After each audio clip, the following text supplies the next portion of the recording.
Segunda parte de la parashá,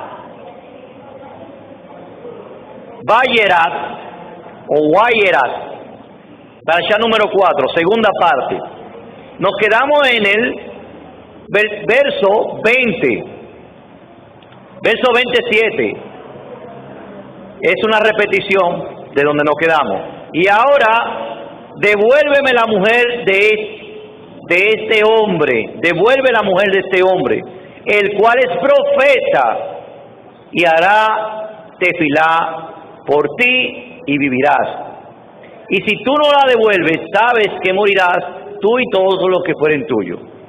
Abraham es llamado en hebreo Naví. Es la primera vez que la palabra aparece en la Escritura. En el Salmo Tehilín 105:15 hace referencia a ese momento de la vida de Abraham. Como está escrito, no toquéis mis ungidos, ni hagáis mal a mis profetas. O sea, que es referente a esto. En este texto vemos que una de las tareas más importantes de un profeta es la de intercesión por los necesitados.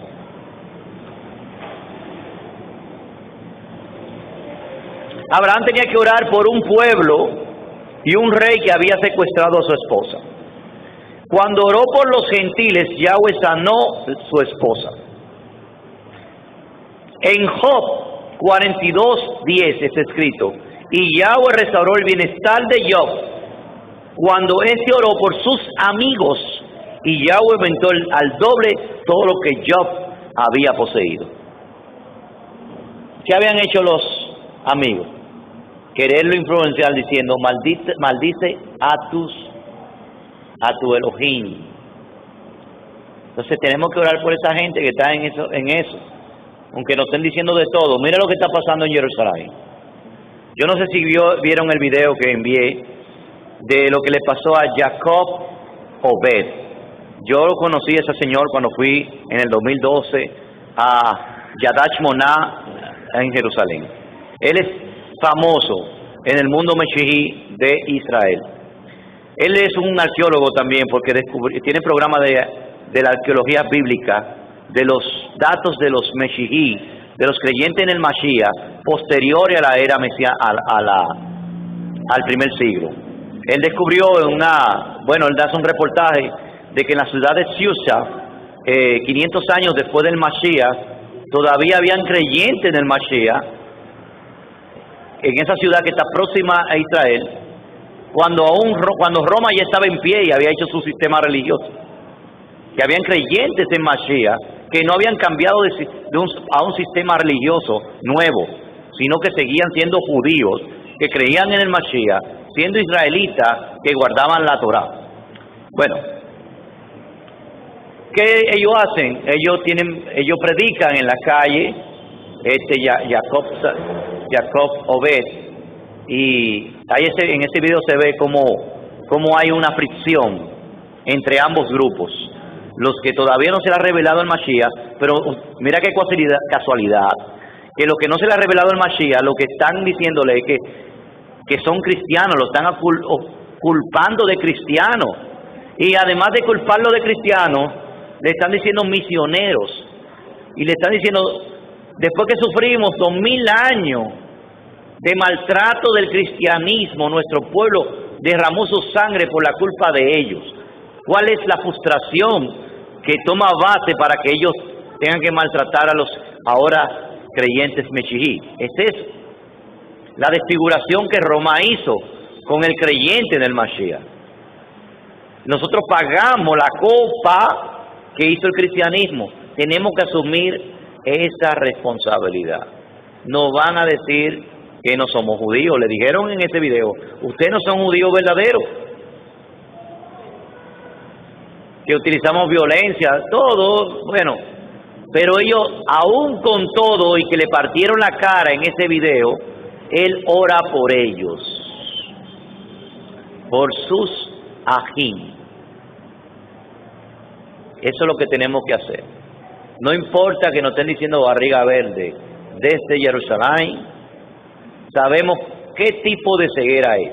No es lo mismo que un occidental que conoció este mensaje y haya llegado a la oscuridad que ellos tienen ahora, se haya convertido en su sistema religioso, no es lo mismo que ellos, porque de ellos está escrita la profecía, se le dio espíritu de estupor.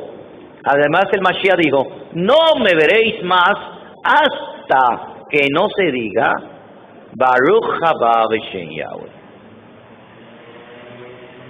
Y me mirarán a mí al que traspasaron, Zacarías 14, al staff, y llorarán como lloran un hijo, una mujer, a un hijo primogénito.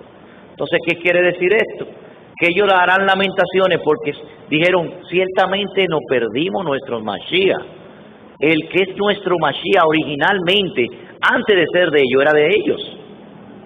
Es su Mashiach. Por eso ninguna persona que haya creído en el Mashiach puede entrar en esa ceguera. Si entra en esa ceguera es por desobediencia. Vamos a seguir.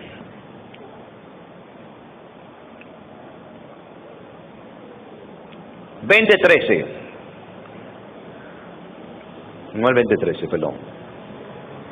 Capítulo 21, verso 2. Y concibió y parió Sara para Abraham un hijo en su vejez, en el plazo determinado que Elohim le había dicho por medio del Malach. ¿Qué dice los Midrashim? Hay un pensamiento hebreo, que hubieron rumores de que el padre del niño fuera Abimelech, porque fue secuestrada. Y fueron apagados por el hecho de que el hijo era idéntico a su padre. O sea, se le apagó ese rumor, porque Isaac era idéntico a su padre, pero también se le apagó porque él cree en la palabra de Elohim. Y Elohim dijo que al año exactamente iba a tener ese hijo. Había rumores de que podía ser de Abimelech, porque Abimelech, justamente, inmediatamente después de los Malachim, él se fue de esa zona a donde Abimelech, y Abimelech la tomó por ese tiempo prácticamente. Pero se cumplió que era al año.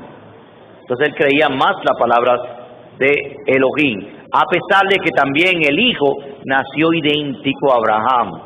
Tanto así que hay una referencia de que Eliezer, el siervo de Abraham, confundió en una ocasión a Isaac con Abraham. Eso está en el mismo Bereshit 24:65. Por eso que dice que el padre es igual al hijo y el hijo es igual al padre. O sea, hay una alegoría. Vamos a ver en la vida de Abraham y Isaac una alegoría del Abba y su Ben, su hijo. Nosotros queremos que usted abra sus ojos, se concentre, haga lo que en la mentalidad hebrea se le llama rumiar. Comerse los textos, que le llegue a la mente, le suba al cerebro. Usted piensa, medita, palabra por palabra. ¿Qué puede ser paralelo a este pensamiento? O sea, ¿por qué Abraham y Isaac eran idénticos? Todas las cualidades, comienza a pensarla. Eso se llama rumiar, porque le sube a la cabeza la comida del Ruach, que es la palabra, y comienza usted a digerirla, a sacarle la sustancia lo más que se pueda, para después devolverla de nuevo y volverla a traer al recuerdo. Entonces ahí viene más revelación. Eso siempre se hace de noche, cuando usted está también meditando, está en su casa sola, su caso solo, está en su cuarto. A mí, cuando estaba viendo la novelita de Esther, no Estel, Esther, me llegó porque uno lee, pero llega un cierto momento histórico en que puede haber algo gráfico que usted como que ahí se detuvo. Y eso lo hace el Ruach HaKodesh. Porque el Ruach HaKodesh es que hace que usted rumee espiritualmente. Y vea qué connotación hay detrás de todo eso. Es igual que todas las palabras y todo el acontecimiento que hizo Yahushua HaMashiach, del cual, si se hubiera escrito todo lo que él hizo, no hubiera pergamino donde poder escribir. Pero se puso lo que era, lo que decía su plan detallado.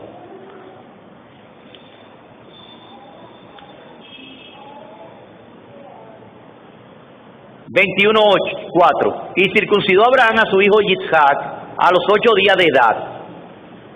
Entonces Abraham tenía que ser la sombra profética del Mashiach y no Ismael, porque Isaac fue circuncidado a los 8 días con la prescripción inicial. Ismael tenía 13 años cuando se le dio el pacto de la Brit Milá a Abraham, o sea que Ismael no fue circuncidado en el tiempo en que se concebía, se daba a luz a un hijo, que era a durar 8 días, y después del 8 días, circuncidar la piel del prepucio. También porque la mujer duraba 7 días que no se podía tener contacto con ella, de una inmundicia del parto, 7 días de inmundicia. El 8º día ya se podía tener contacto solamente los familiares. Después 40 días para llegar a presentarse, si es un hijo varón, si es un varón, perdón. Entonces,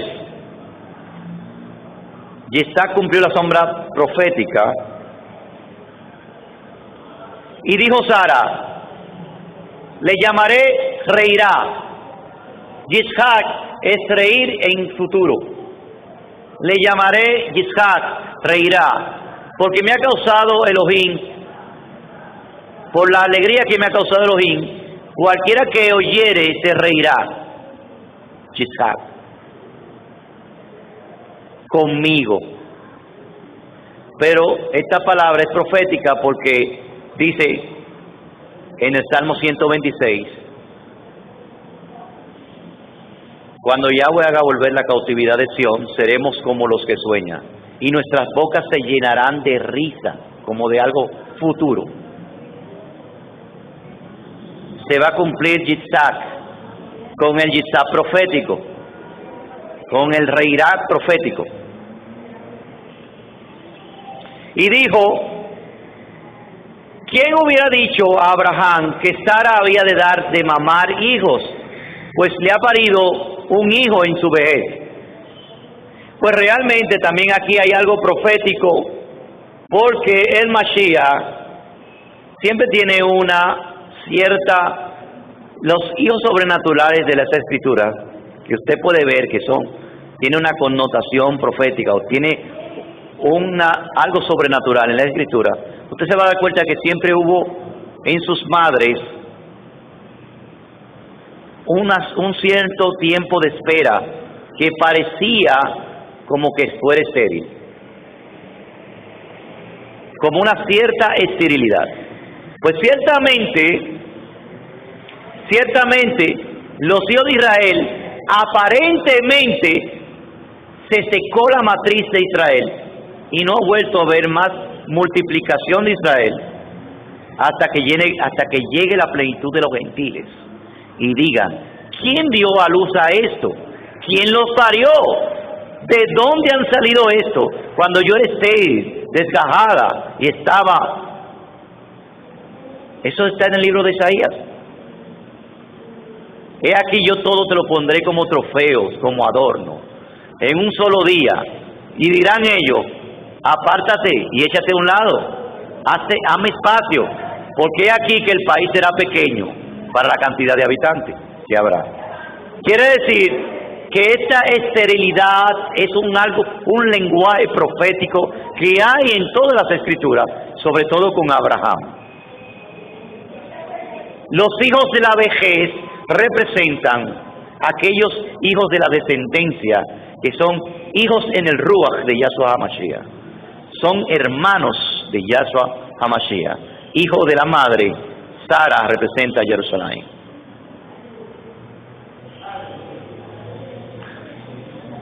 Y creció el niño y fue destetado. E hizo Abraham un gran banquete el día que fue destetado Yitzhak. Según Rashi, el niño no fue destetado por falta de leche de su madre, sino porque ya tenía 24 meses de edad. 2 años. Por eso es que de ahí viene la halajot, donde siguieron la costumbre, y por eso los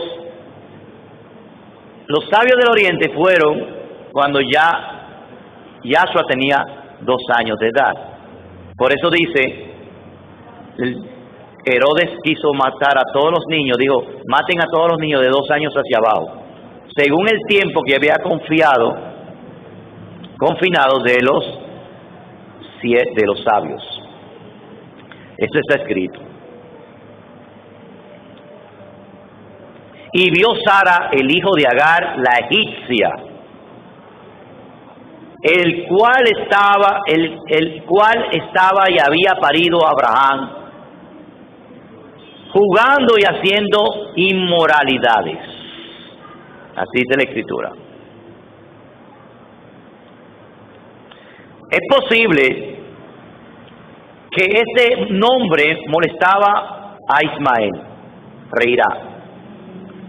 Además había celos en su corazón contra su hermano porque había nacido 14 años después de él.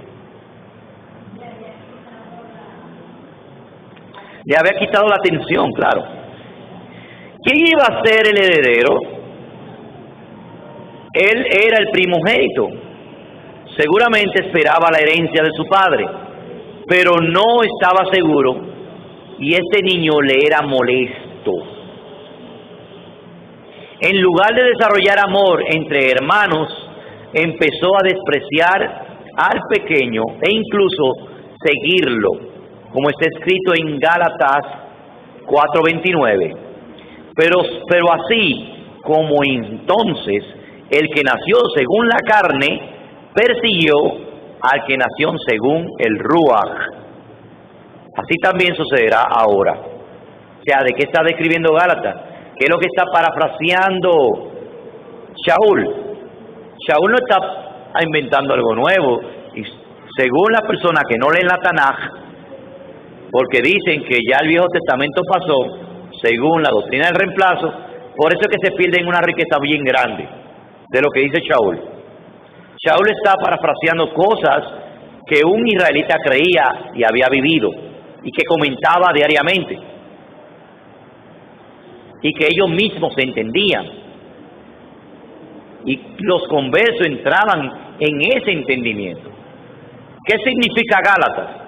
Gálatas viene de un hebraísmo, viene de la palabra hebrea Galut Yah, que significa los dispersos de Yahweh.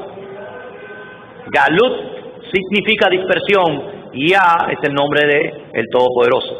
Entonces, Gálatas viene de Galut Yah, dispersos de Yahweh. Entonces, esos dispersos de Yahweh saben qué es lo que Shaul está hablando. Y siempre el mayor persigue al menor. Ahí está la historia de Edom también.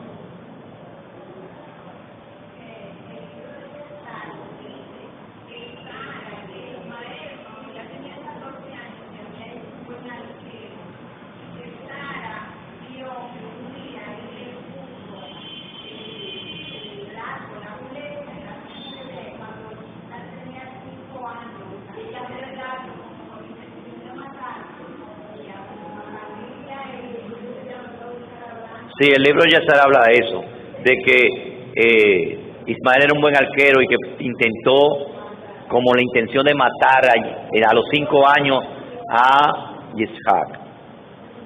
El Midrash cuenta, y aquí viene el Midrash, que Ismael estaba tirando dardos, aquí está narrado, contra sus hermanos, simulando que estaba cazando animales. Luego se convirtió en un buen arquero. Ahora, la raíz de la palabra que ha sido traducida como burlándose es la palabra zahat, que significa reír, es decir, la misma que el nombre Yitzhak. Esta palabra es usada también en el sentido sexual, en otros contextos.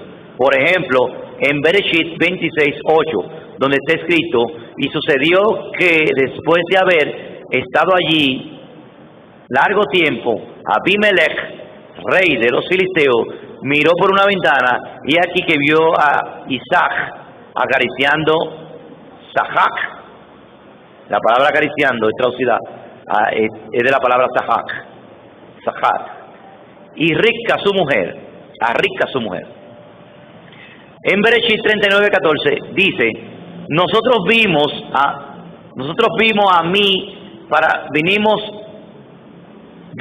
vino a mí para acostarse conmigo, pero yo grité a gran voz. También se usa en relación con la idolatría, esa misma palabra. Podemos verlo en Éxodo 32:6, donde está escrito, y al día siguiente se levantaron temprano y ofrecieron ofrendas de ascensión y trajeron ofrendas de shalom, y el pueblo se sentó a comer y a beber, y se levantó a regocijarse. Y la palabra regocijarse es Sahak. Por lo tanto, es posible que la burla que hizo Ismael a Isaac era una mezcla de violencia, sexo e idolatría, los tres pecados cardinales. Y Sara lo vio y le sentó muy mal. Esa influencia no era buena para su hijo. Además, corría el peligro de morir por un accidente. Perdón por la bulla, Tránqueme esa puerta. 21:12. Y dijo Abraham, no desagrade a tus ojos esto del muchacho y de tu sierva. Todo lo que te dijere Sara, oye su voz, porque en Isaac será llamada descendencia.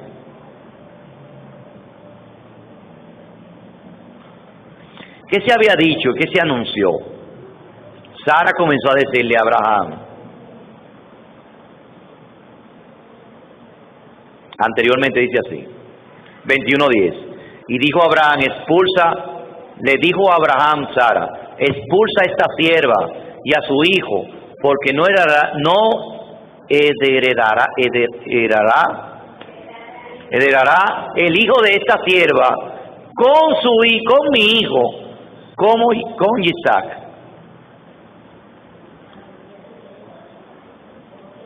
Esta palabra no fue inspirada por el Yetzirah, por la inclinación al mal de Sara, sino por el Ruach HaKodesh, el espíritu profético.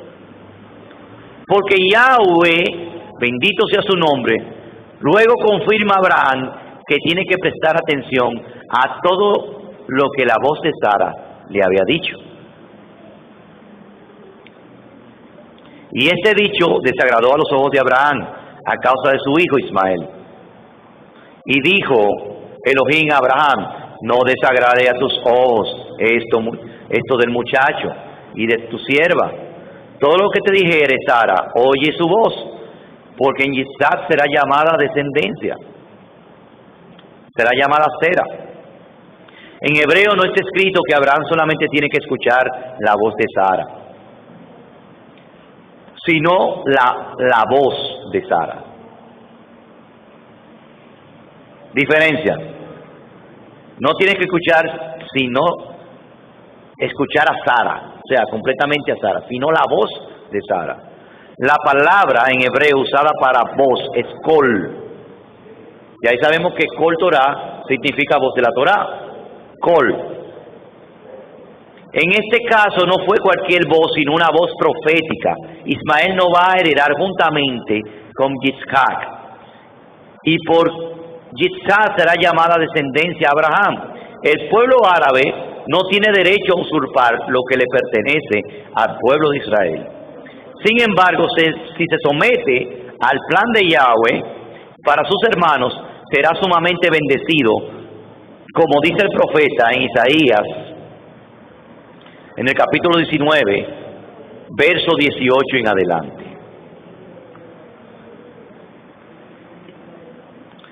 (21:14) Se levantó Abraham muy de mañana y tomó lejen y un odre de agua y lo dio a Agar y lo puso sobre su hombro y al niño y la despidió, y ella partió y se perdió en el desierto de Beersheba.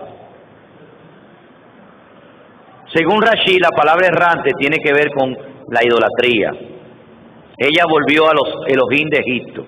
Por eso no hubo bendición en el agua del odre. La idolatría produce sequía. Por eso es que cuando poseyeron toda la tierra del Medio Oriente, solamente la tierra de Israel se volvió verde. Cuando repartieron la tierra mitad a mitad, en 70 años, la tierra de los palestinos se quedó seca, sin árboles. Se puede ver hasta por satélite. Pero la tierra que le dieron a los judíos es verdecita. Tanto que muchos han dicho que se cumplió la profecía de que iban a hacer un huerto en el desierto. Consideren esta ocasión. 21:15. Y se acabó el agua del odre, y ella echó al niño debajo de unos arbustos. El joven tenía 16 años de edad.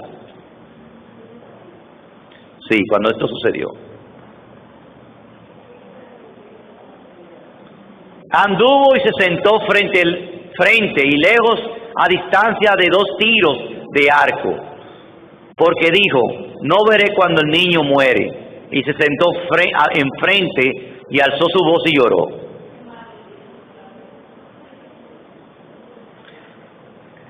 ¿Qué madre abandona a su hijo en un momento de muerte? Agar lo hizo. Ella solo pensaba en sí misma. No era en el bienestar de su hijo en los momentos más críticos de su vida. Además, había olvidado completamente la palabra que el Malach le había dado acerca del fruto de su hijo, del futuro de su hijo. Golda Meir, una judía muy famosa, dijo: cuando los árabes tengan más amor por sus hijos que odio contra los judíos, podemos tener shalom.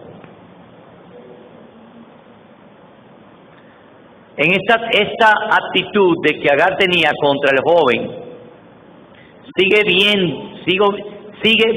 viéndose entre las madres del pueblo palestino, que envía a sus hijos a matarse con bombas suicidas para exterminar a unos pocos judíos. Que Yahweh tenga rajen con los árabes, para que sus corazones puedan humillarse y ser sensibles para poder amar a sus hijos, como los judíos los hacen con sus hijos. Abraham fue un buen padre, pero Agar fue una mala madre.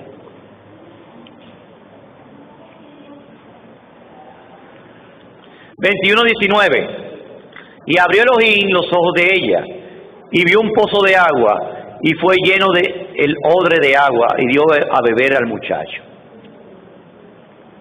Si el joven corría peligro de muerte por la falta de agua, ¿por qué tomó el tiempo para llenar el odre? El Midrash cuenta que fue porque tenía temor de que el pozo iba a desaparecer de la misma manera como había aparecido. El pozo estaba allí todo el tiempo. En nuestras crisis y en nuestros problemas, no necesitamos subir al cielo ni bajar al abismo para buscar la solución. lo que necesitamos es tener una buena relación con Yahweh, para que nos abra los ojos y para ver la solución que está muy cerca de nosotros. Si estás en una crisis, abre los ojos y mira que la solución está a tu lado, como está escrito en 1 Corintios 10:13. No ha sobrevenido ninguna tentación que no sea común a los hombres, y fiel es Elohim, que no permite que vosotros seáis tentados más allá de lo que podéis soportar, sino con la tentación proveerá también la vía de escape, a fin de que podáis resistirla. Con la tentación proveerá también la vía de escape. Bendito sea el nombre de Yahweh.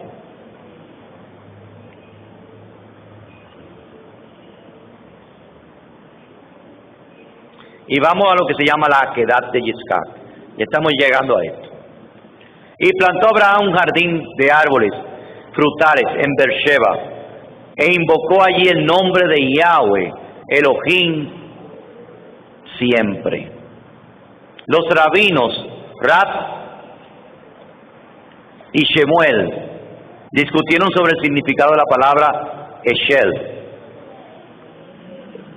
traducida aquí como tamarisco, o árboles frutales, o huerto, lo que se traduce como huerto. Uno dijo que se trataba de un huerto del cual se ofrecieron los frutos a los viajeros durante su comida, y el otro dijo que se trataba de un albergue para poder recibir a los transeúntes, en donde había muchos árboles frutales. Lo cierto es que el lugar se convirtió en un centro de proclamación de Yahweh. Según el Midrash, Abraham invitaba a los que pasaban para que comieran y se confortaran de gratis. Después de haber comido, le dijo: vengan y bendigamos al Rey Altísimo, al Kadosh, aquel de los suyos de ustedes han comido. De ahí fue que salió el Sinium. Le explico que no habían comido de su comida, sino que de aquel que habló y el mundo fue creado. Dijo ellos, si ellos no querían bendecir, les pedía dinero por los alimentos, entonces querían bendecir. Si Abraham ganó muchas almas para el reino.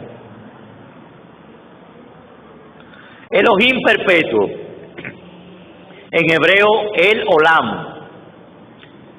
El significa poderoso, Olam tiene varios significados: larga duración, perpetuidad, siempre, futuro, tiempo indefinido, hace mucho o mundo. También significa universo. 21:34, y peregrinó Abraham en la tierra de los filisteos por muchos días. Según Rashid, muestra cómo estuvo allí por lo menos 26 años.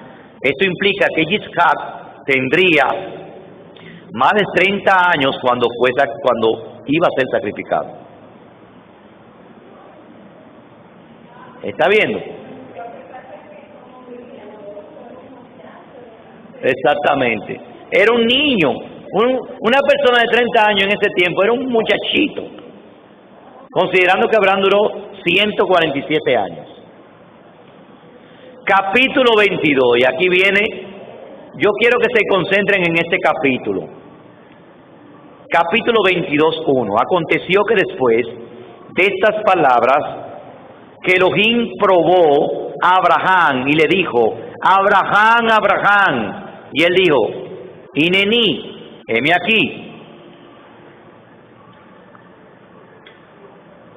Fue Elohim quien probó a Abraham según su atributo de justicia. Por eso usaba el nombre Elohim aquí. Elohim tiene que ver, está relacionado con la justicia, ese atributo. Esta es la 10ª prueba para nuestro padre Abraham. Esta es la última y definitiva para perfeccionar su emuná, como está escrito en Jacob 2:22, que dice: Ya ves que la emuná actúa juntamente con las obras. Como resultado de las obras, la emuná fue perfeccionada. Después de esa prueba, la confianza de Abraham llegaría a un nivel perfecto, tamín, y ya no necesitaba más prueba. La palabra griega que ha sido traducida como perfeccionada es teleio, que significa completo o perfecto. Así que la emuná de Abraham fue perfeccionada por medio de esta prueba en el sentido de llegar a su máximo potencial. Después de esta prueba de confianza de Abraham, llegó a un nivel que no necesitaba más pruebas y había alcanzado su meta. La palabra hebrea para prueba también significa tentación, aunque la misma palabra es usada para los dos significados. Hay una gran diferencia entre una cosa y la otra. El propósito detrás del acto es lo que define, lo que diferencia. El propósito detrás del acto determina si es una prueba o una tentación. Si el propósito es hacer que la persona caiga en desgracia, es una tentación. Si el propósito es hacer que la persona suba a un nivel más alto, es una prueba. Elohim no puede tentar a nadie, como está escrito en Jacob 1, 13, 15. Dice, que nadie diga cuando esté tentado, soy tentado por Elohim, porque Elohim no puede ser tentado por el mal, y él mismo no tienta a nadie, sino que cada uno es tentado cuando es llevado y seducido por su propia pasión. Después, cuando la pasión ha concebido, da a luz el pecado, y cuando el pecado es consumado, engendra la muerte. El propósito de la prueba es elevar a la persona. Cuando uno ha pasado la prueba, tiene siempre una gran recompensa. La recompensa mayor que el ser humano pueda recibir es un carácter aprobado, como dice Jacob 1, 2 al 4, que dice, tened sumo gozo, hermanos míos, el que os halléis en diversas pruebas, sabiendo que la prueba de vuestra emuná produce paciencia, y que la paciencia tenga su perfecto resultado, para que seáis también perfectos y como completos, sin que os falte nada. Si una persona no pasa la prueba que Yahweh le pone, tiene dos opciones: hacer la prueba otra vez y otra vez hasta que pase, o finalmente ser eliminado. Lo que pasó con la mayoría de los hijos de Israel que salieron de Misraim fue que suspendieron la prueba 10 veces. O sea, 10 veces no pasaron la prueba. Por eso dice, fueron probados, me han provocado a mí 10 veces, digo el Todopoderoso. Eso lo van a ver en Parashá más adelante, en Parashot. Eso está escrito en Números 14:22, Bamidbar 14:22. Y por eso no pudieron subir de nivel superior que Yahweh había preparado para ellos en la tierra prometida. Así que si estás en una prueba en estos momentos, no te quejes, sino pon tu confianza en Yahweh y sus promesas, y llegarás a un nivel superior en el Malhut, en su Malhut, y tu carácter será más semejante al Hijo, lo cual es su meta para tu vida, según Romanos 8:29, donde dice, porque los que de antemano conoció, también los predestinó a ser hechos conforme a la imagen de su Hijo, para que Él sea el primer nacido entre muchos hermanos. Entonces ya usted sabe, el número 10 tiene otra connotación, y es que también, si usted está pasando una prueba y ya van 10 veces, procure que sea la 10ª definitiva, porque después de la 10ª, usted fue aprobado. Digo, no pasó la prueba.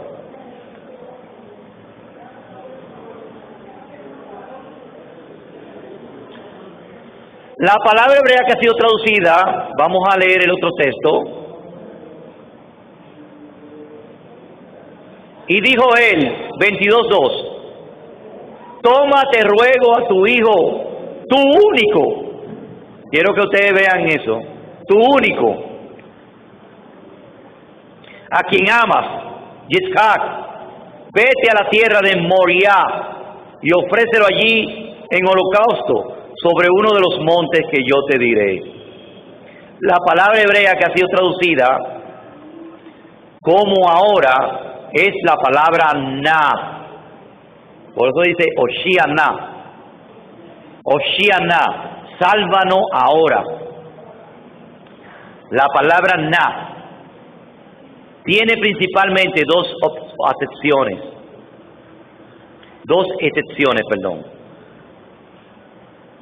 Por favor y ahora. Recuérdense que se dice Aná, como diciendo por favor o suplico. Es un por favor como de súplica. Esto quiere decir que se puede traducir como toma por favor a tu hijo.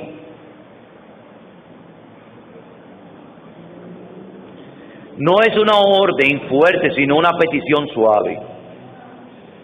Yahweh quería probar la sinceridad de Abraham, si realmente estaba buscando los deseos de los Shamaim o sus propios deseos. Llevaba mucho tiempo sin sacrificar animales y ahora Yahweh le pide a su hijo.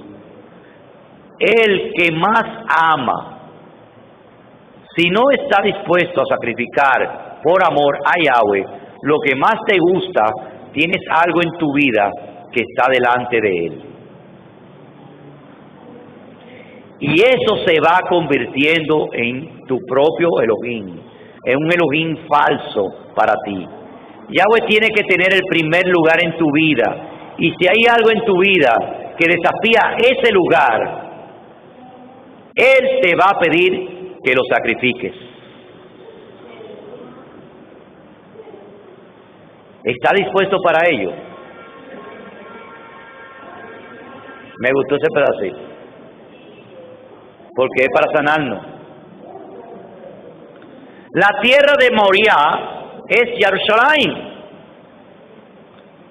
como está escrito en Segunda de Crónicas 3:1. Entonces Shlomo comenzó a edificar la casa de Yahweh en Jerusalén, en el monte Moriah, donde se había aparecido a su padre David, en el lugar que David había preparado en la era del Ornán Jebuseo. Según un Midrash, la palabra Moriah alude a que allí se darán las instrucciones, orá, a todo Israel. Este sacrificio constituye uno de los pilares en el judaísmo. Por los méritos de él se reclama en las oraciones de cada mañana el favor de Yahweh para la vida. Abraham es un compañero de pacto con Yahweh.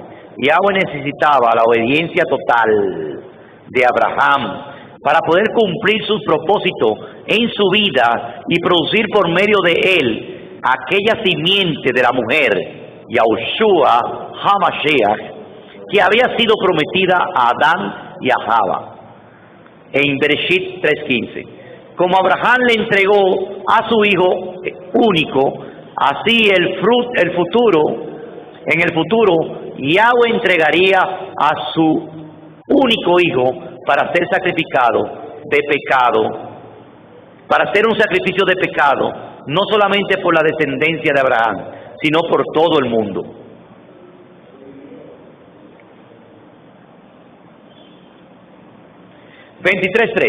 Y se levantó Abraham muy de mañana, enalbardó su asno y tomó 2 mozos consigo, a Isaac y su hijo, y cortó leña de holocausto, y se levantó y fue al lugar que Elohim le dijo.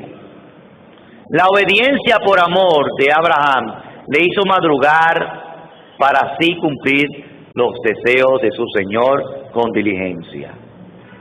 La palabra hebrea que se traduce en los versos 3, 4 y 9 y 14 como lugar es la palabra Macón. Cuando ustedes oigan la palabra Macón Shalom, lugar de Shalom, muchas veces tiene una alusión a Yahweh, bendito sea su nombre, y es uno de sus muchos nombres, Macón, especialmente en relación al lugar del templo. La palabra habla de su omnipresencia. Macón también se refiere cuando se está hablando de la omnipresencia de Yahweh. Cuando le dijo, este lugar es Kadosh, quítate la sandalia. Este Macón, está una presencia ahí. Entonces, pero también de su presencia manifestada en un lugar específico. 22:4. Al tercer día, alzó Abraham sus ojos y vio el lugar de lejos. ¿Cómo digo? Al tercer día. Recuérdase que estaba profetizado en Daniel 7:25 que dice, a la mitad de la semana hizo cesar el sacrificio y la ofrenda. El Mashiach murió a la mitad de una semana. La mitad de una semana es un tercer día, por la tarde. Digo, un cuarto día por la tarde, perdón. Esa es la mitad de la semana. Ese cuarto día por la tarde, que viene siendo el miércoles. El miércoles es el día. ¿Por qué el cuarto día? Porque es el día central, el día tercero. Se está cursando el día, después del tercer día. Después de eso habrá 3 días. ¿Y qué sucederá en esos 3 días? ¿Qué es lo que quiero relatar realmente? Que 3 días después fue la resurrección del Mashiach. 3 días después de la resurrección del Mashiach. Ese cuarto día viene siendo la mitad de día entre 3 y 3. Y ahí viene 3 días y esos 3 días son muy importantes. Por eso hay esta expresión aquí que dice, al tercer día alzó Abraham sus ojos y vio el lugar de lejos. En relación con el sacrificio del Hijo único, del Abba, hay una referencia al tercer día. Esto alude a la resurrección del Mashiach en el tercer día. Elohim había prometido mostrarle a Abraham el lugar. Por lo tanto, cuando dice que vio el lugar, no era cualquier manera, sino de una manera profética. El Midrash cuenta que vio una nube de Cabot encima de la montaña.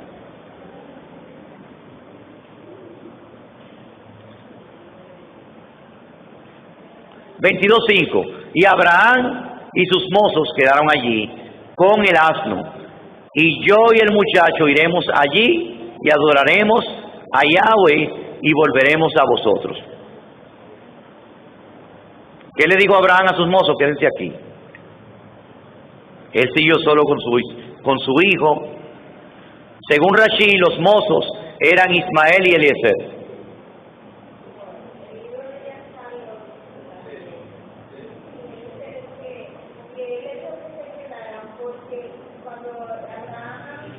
No se está oyendo, venga.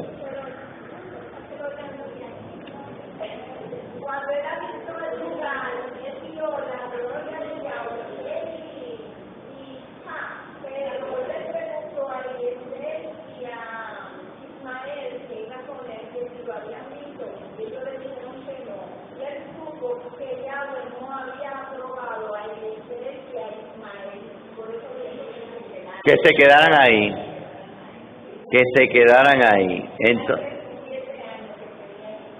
37 años tenía, eso lo dice el libro de Yazar, que Yitzhak tenía 37 años, según Rashi está apoyando lo que dice el libro de Yazar, que era Ismael y Eliezer, como no habían visto nada especial, dice, no pudieron subir al lugar de adoración. La expresión volver indica que Abraham creía en Yahweh e que iba a resucitar a su hijo por causa de la promesa que había dado por medio de él, como está escrito en Hebreos 11, 17 al 19. Quiero que me lo lea la voz de Terciopelo. Hebreos 11, 17, 19.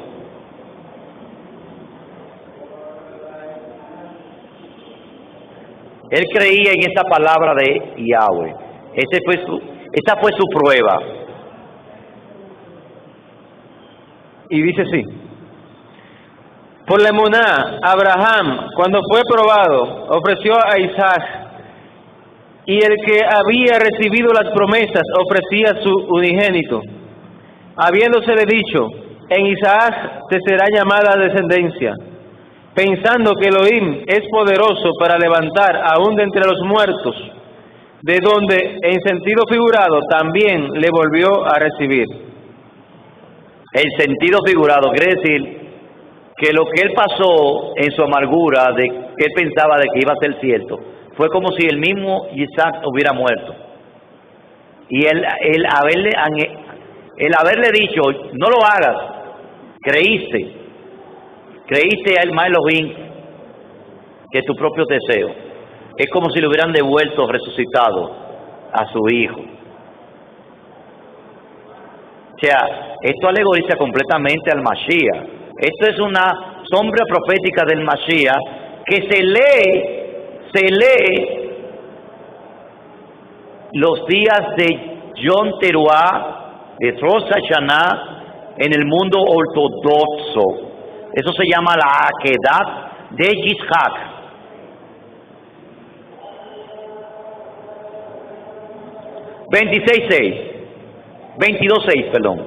Y tomó Abraham la leña del holocausto, la puso sobre Isaac y su hijo, y tomó en su mano el fuego, el cuchillo, y fueron ambos juntos. ¿Quiénes se recuerdan Yom Kippur de esto? Que leímos siempre esto. La leña fue puesta sobre Isaac como una alusión en el momento en cuando la viga horizontal, ¿está viendo? La que va a ser injertada, fue puesto sobre los hombros, Sechem, de el hijo de Elohim. Como está escrito, o como dice Yohanan 19:17, tomaron pues a Yahshua, y él salió cargando su madero al sitio llamado el lugar de la carabela, que en hebreo se dice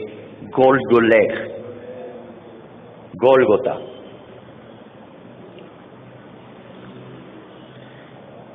Y dos iban juntos. 2 veces repite la expresión. He aquí en el versículo, en el verso 8. Esto nos indica 2 cosas. Primero, que Isaac estaba totalmente unido a su padre en su propósito y en pensamiento. En propósito y en pensamiento. Él no era un niño, él tenía más de 30 años, según el libro de Yazar, 37.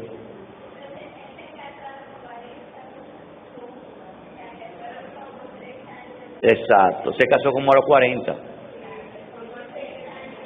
Exacto, como 3 años después.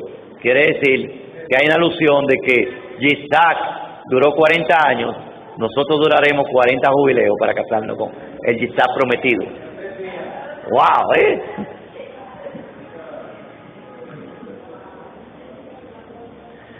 Según más de 30 años era la edad que tenía. Era el deseo de hacer la voluntad de su padre que está en los Shamayim y obedecer su padre y a su padre terrenal.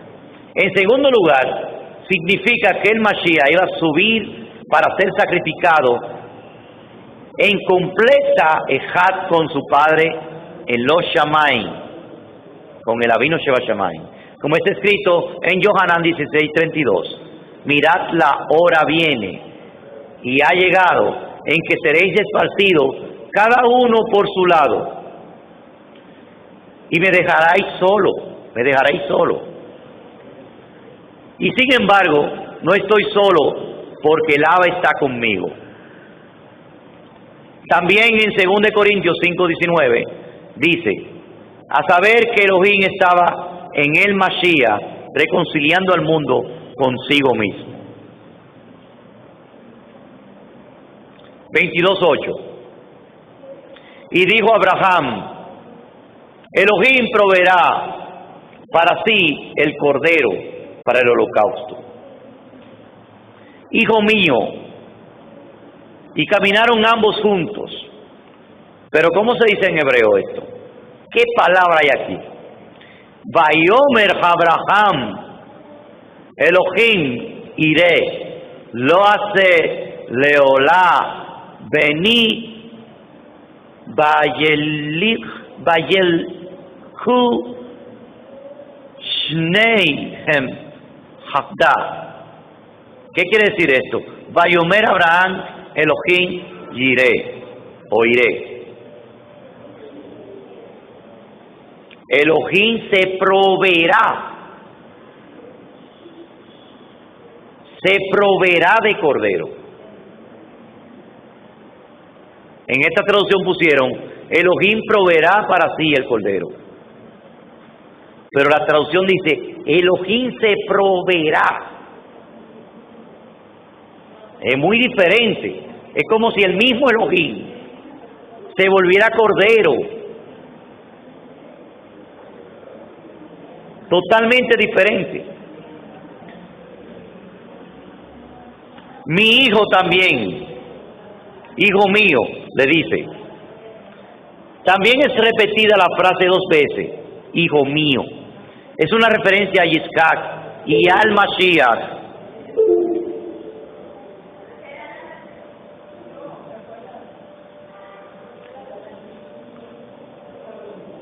El hijo de Elohim, el Midrash cuenta que en ese momento Abraham revela que Yitzhak tendrá que ser la ofrenda de ascensión. Él acepta el reto y se entrega voluntariamente según la voluntad de su padre para un sacrificio aceptado por Yahweh. Para que un sacrificio sea aceptado por Yahweh, tendrá que ser dado con sinjá, con alegría.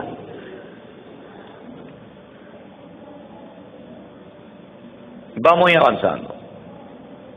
22:9. Y llegaron al lugar que Elohim le había dicho, edificó allí Abraham el altar, y puso en orden la leña, y ató a su hijo Yitzhak, y su hijo le colocó sobre el altar. Y colocó a su hijo sobre el altar encima de la leña. La palabra hebrea para atar es la palabra akab. Es la única vez que aparece en la escritura, akab, de donde viene akedat. Rashi dice que se refiere a una atadura de las manos y los pies por detrás. En pocas palabras, Rashi estaba diciendo una alegoría del Mesías. El Mashiach se le ataron los pies y las manos cuando fue clavado en la cruz, en el madero. Yo digo cruz para que me entiendan, porque todos saben que fue una tapa donde murió el Mashiach.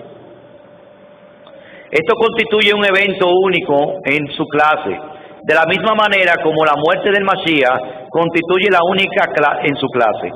Una variante de la misma raíz, Akudín, rayados, aparece 7 veces en relación con el ganado de Jacob, cuando estaba ganando con su trabajo.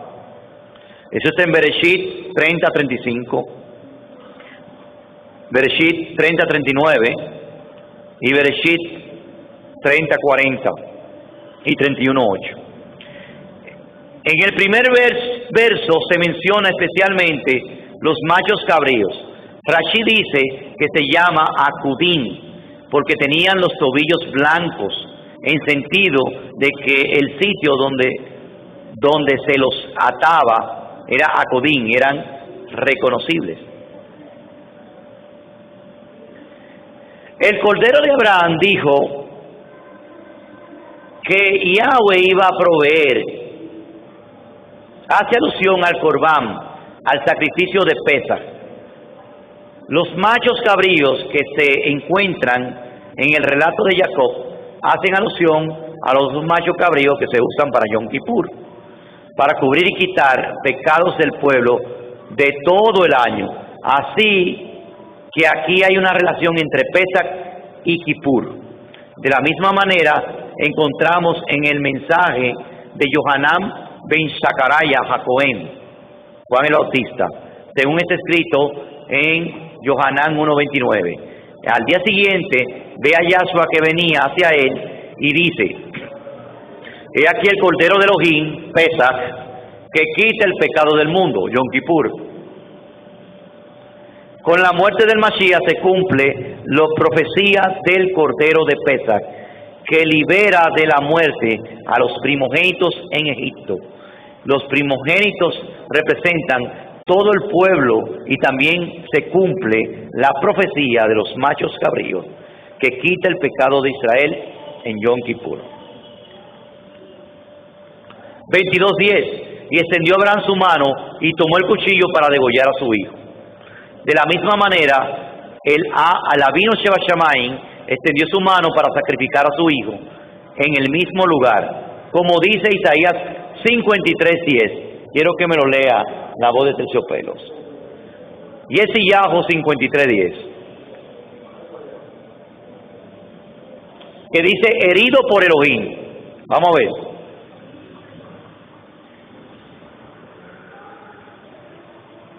Yahweh desnudó su Kadosh brazo ante los ojos de todas... Perdón, es 53, estoy en el 52. 53:10. Sí, ok. Dice así: con todo esto, Yahweh quiso quebrantarlo, sujetándole a padecimiento.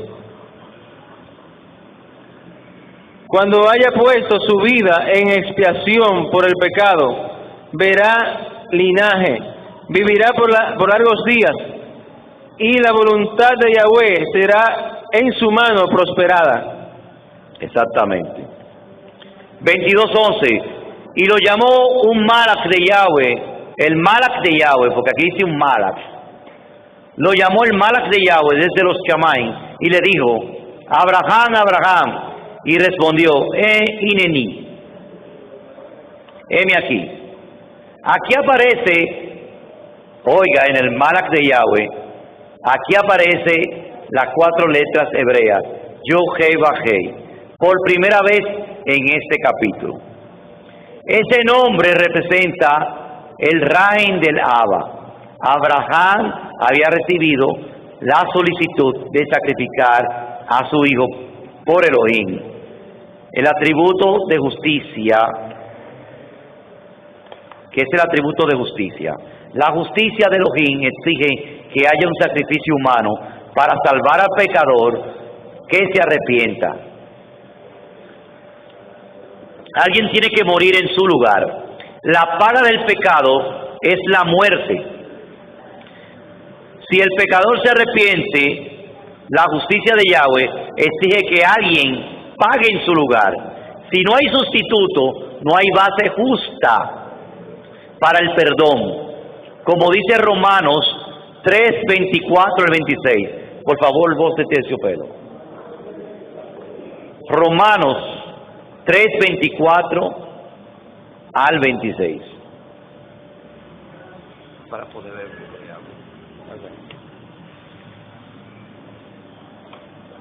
Y dice así: siendo justificados gratuitamente por su Gesed, mediante la redención que es en Mashiach Yahushua, a quien Elohim puso como propiciación por medio de la emuná en su sangre, para manifestar su sedaká a causa de haber pasado por alto en su paciencia los pecados pasados, con la mira de manifestar en ese tiempo su sedaká, a fin de que Él sea el Sadik y el que justifica al que es de la emuná de Yahushua. Aleluya. La muerte de Yahshua Mashiach es la única base total, justa, sobre el cual Yahweh puede perdonar al pecador que se arrepiente de sus pecados. Ahora el Avinu Sheba Shamayim se manifiesta con su atributo de Rahem, diciendo a Abraham que no sacrifique a su hijo. En su corazón ya lo había hecho, y de una manera simbólica volvió a la vida. Sin embargo, hay un Midrash que cuenta que el alma de Yitzhak, que la Neshama, porque no el alma, la Neshama de Yitzhak salió y fue de vuelta.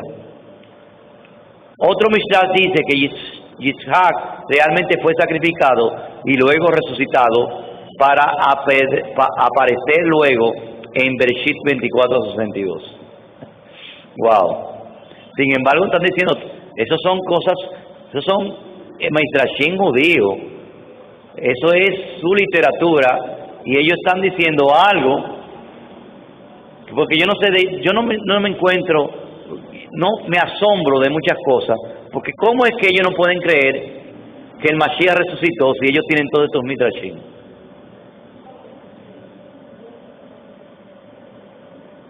Si ellos tienen este comentario.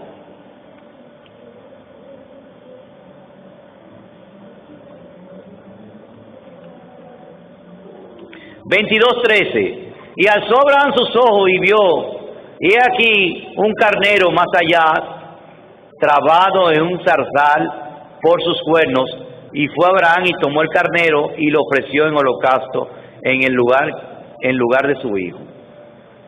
Un carnero no es un cordero.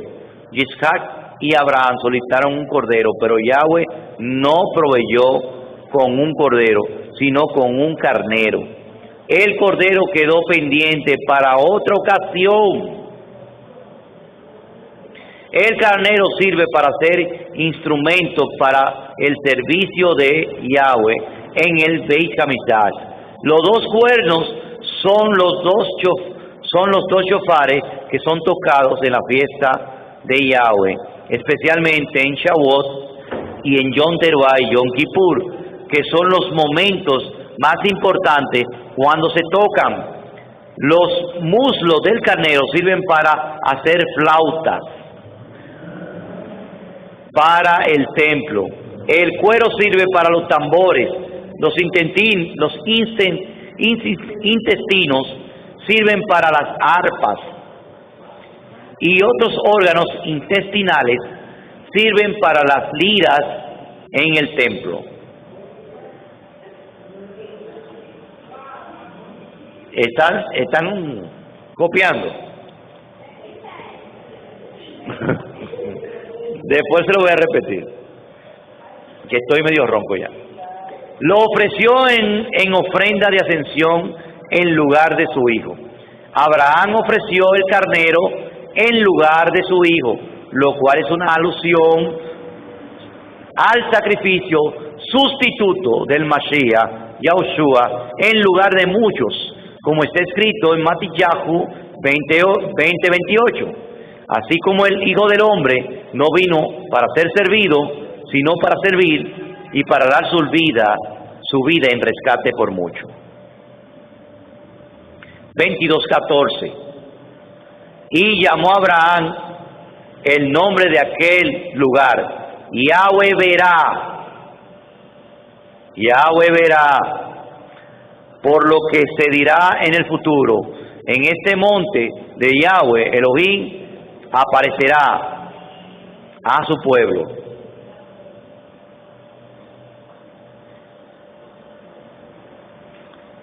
Yahweh proveerá, en hebreo es Yahweh iré. La misma palabra para ver es la misma palabra para proveer, lo cual significa en sentido simple, Yahweh elegirá y verá. El Targum y Rashid también implican provisión, puesto que provee implica también el hecho de proveer. Así que en ese lugar Yahweh tendrá sus ojos para elegirlo y ver los sacrificios de los hijos de Israel que se han dado y serán dados durante el reinado mesiánico. También implica que en ese monte Yahweh proveería para sí el cordero que fue solicitado anteriormente.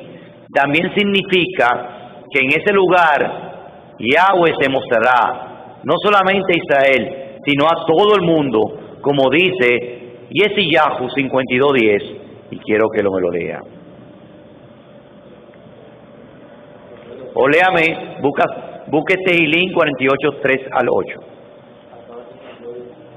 Tehilín 48:3 al 8. Yo leo Yeshayahu 52:10. ¿Qué dice? Yahweh ha desnudado su kadosh brazo a la vista de las naciones, la que usted estaba leyendo. Y todos los confines de la tierra verán la salvación de nuestro Elohim. ¿Qué es desnudar su brazo? Manifestará a su hijo. El brazo de Elohim, la Yad, es su hijo. Léame Tehilín 48 del 3 al 8.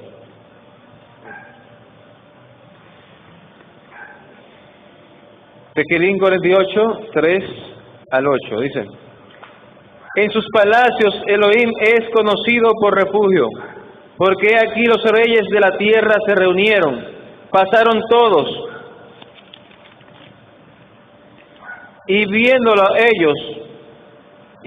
ellos así, se maravillaron, se turbaron, se apresuraron a huir, les tomó allí temblor, dolor como de mujer que da a luz, con viento solano.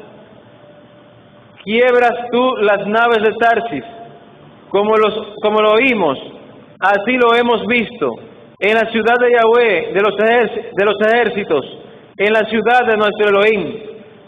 La afirmará Elohim para siempre. Selah.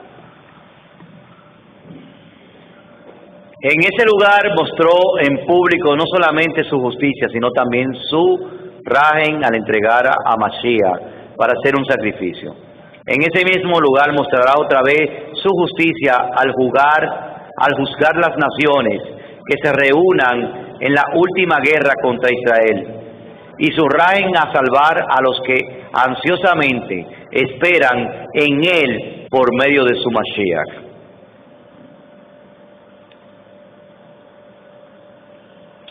Y se volvió Abraham a sus mozos y se levantaron y fueron junto a Beersheba, y habitó Abraham en Beersheba.